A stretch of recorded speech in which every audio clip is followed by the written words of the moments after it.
bayang nagkakaisa, may pagmamalaking talaga, itik sayam at ganda. Pinagpalang nakakahalina, dating barangay, ngayon'y bayan ng magsaysay.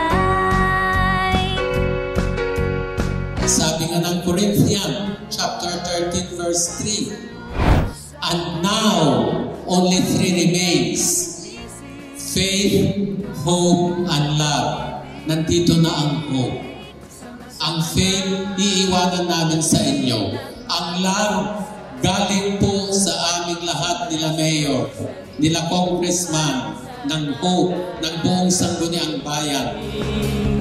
Tayo na't sumabay,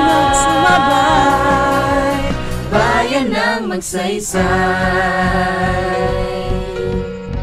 Ating pong ingatan, maalim ang ating ipinakaloob na tulong ng hope sa ating mga kababayan. And we hope na mapalakas ang inyong financial literacy. Sana makuha natin yung values ng pag-ipon, kung paano paghalagahan natin yung kitang pera, at the same time, kung paano natin mas mapalago pa yung ibinigay sa ating oportunidad.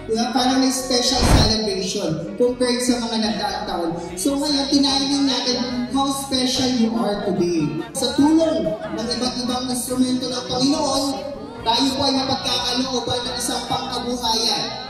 Sa ating po mga Director Officer ng Hope, salamat po sa pagkakataong ito na kasama namin kayo upang bigyan ng magandang pagkakataon ang aming pong mga kababayan. Ito na tayo sa modern technology. Ito na po yung tamang pagkakataon na may focus natin ang paggamit po ng ating pong mga cellphone sa paghahanap buhay.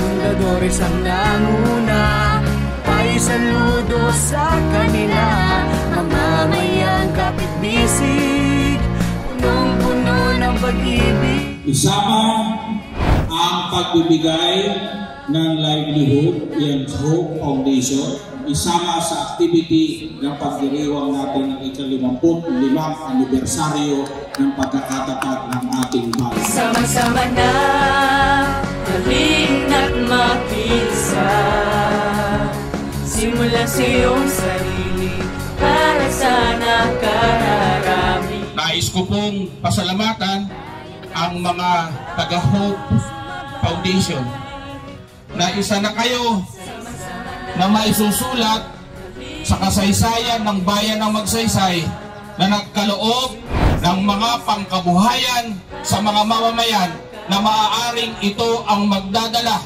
ng mas maunlad na buhay para sa mga mamamayan ng bayan ng Magsaysay. Maraming salamat po sa inyo.